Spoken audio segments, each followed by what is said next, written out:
Hello friends, welcome back to my channel MTC super.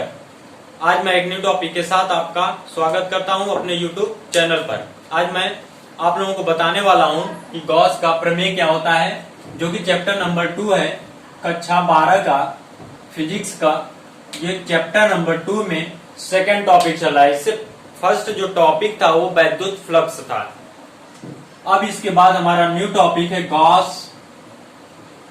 का नियम या गॉस का प्रमेय।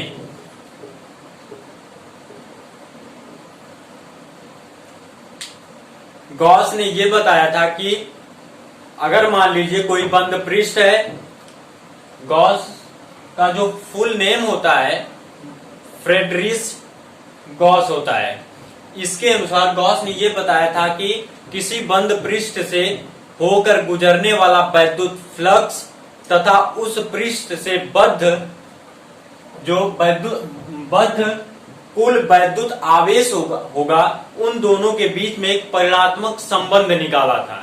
उन्होंने ये बताया था कि जब निकाला, दोनों परिणात्मक संबंध उन्होंने निकाला, तो उसी का नाम इन्होंने क्या रखा, गॉस का प्रमेय या गॉस का नियम। अब इसके बाद गॉस के नियम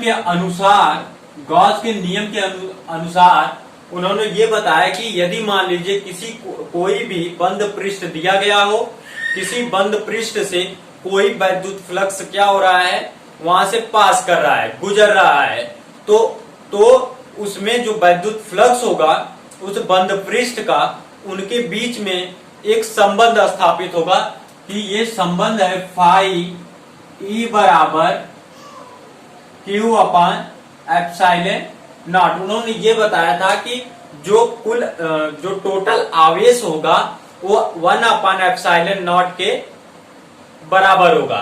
तो अब देखिए फाई ई बराबर क्यू अपान एप्सिलॉन नॉट। बढ़ते हैं फिगर की तरफ, डिराइवेशन की तरफ गॉस के प्रमेय का।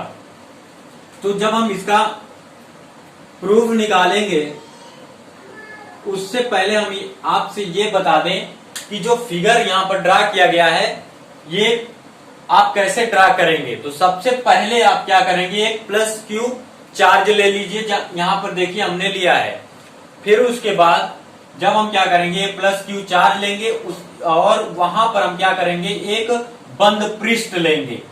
उस बंद पृष्ठ पर एक पॉइंट ए लेंगे और इस पॉइंट ए का जो यहाँ पर आवेश दिया गया Q, उसका जो पॉइंट है वो O है। अब क्या करेंगे, इसके बाद जो बंद पृष्ठ दिया गया है, इस बंद पृष्ठ पर एक दूसरा हम पॉइंट लेते हैं जिसको हम P से डिनोट करते हैं, और इसका जो डिस्टेंस होगा O से जब P तक हम जाएंगे तो उनके बीच का जो डिस्टेंस है, दूरी, वो R मान लेंगे। फिर उसके बाद हम क्या करेंगे, एक यहां से इन दोनों के बीच में एक अल्पांश डीए, जो क्षेत्रफल डीए दिया गया है, वो क्षेत्रफल, ये अल्पांश डीए है, ये क्षेत्रफल डीए हो गया। फिर उसके बाद इस पॉइंट से वैद्युत क्षेत्र की तीव्रता से एक एंगल फाइंड करेंगे। एक एंगल फाइंड होगा, इसको मान ले कि ये क्या है, थीटा है। अब हम क्या करेंगे, इसको सॉल्व करने के लिए सबसे पहला ये है कि आप वैद्युत क्षेत्र की तीव्रता निकाल लीजिए, क्योंकि देखिए, तो सबसे पहले हम क्या करेंगे, वैद्युत क्षेत्र की तीव्रता यहां से जब निकालेंगे तो E इज इक्वल टू मिलेगा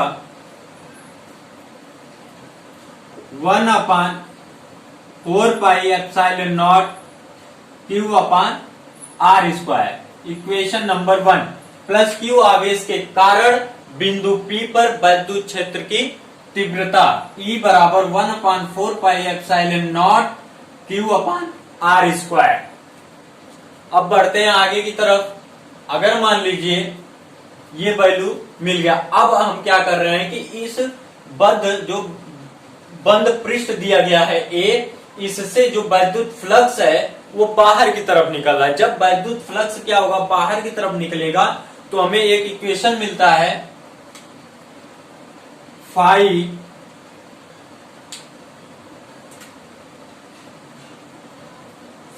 ई, डी फाई ई बराबर E इंटू ए।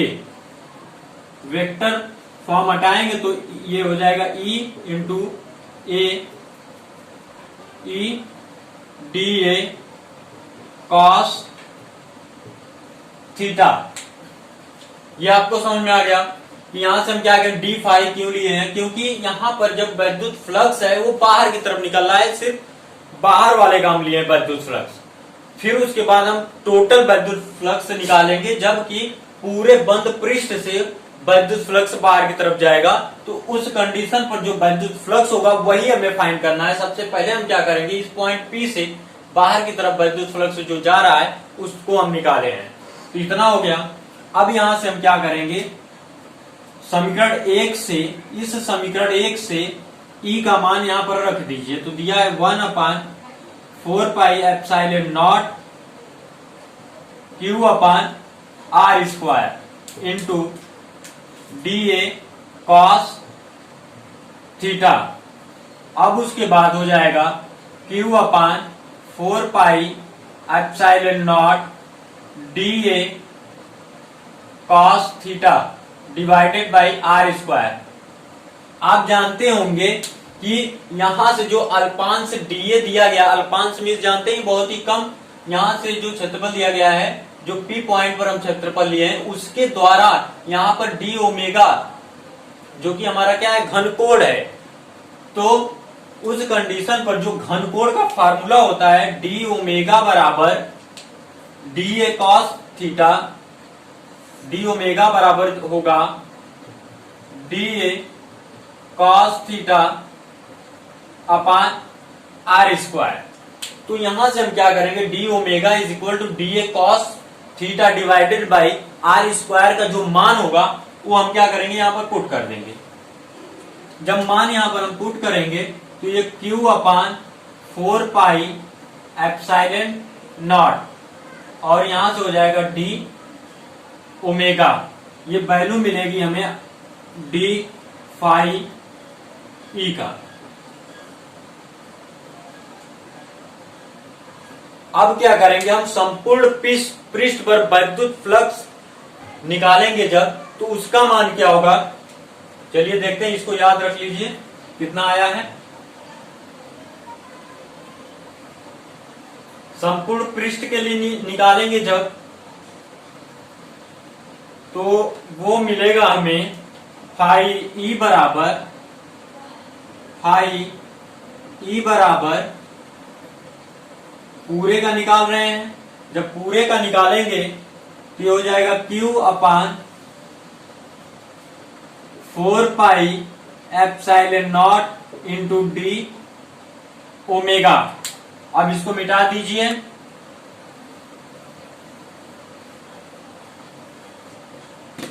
अब यहां से हम क्या करेंगे, ये कांस्टेंट वैल्यू है Q upon 4 pi epsilon not, ये हो जाएगा Q upon 4 pi epsilon not integral D omega.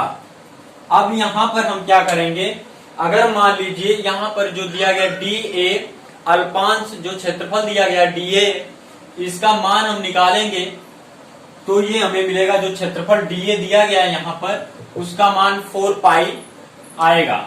तो यहां पर 4 पाई लिख लीजिए, हो जाएगा Q upon 4 pi epsilon not into 4 पाई।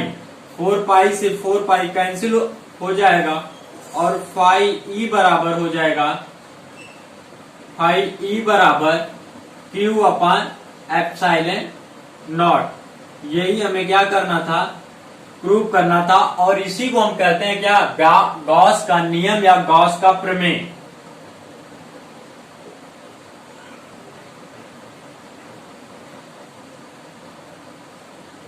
या गॉस का प्रमेय।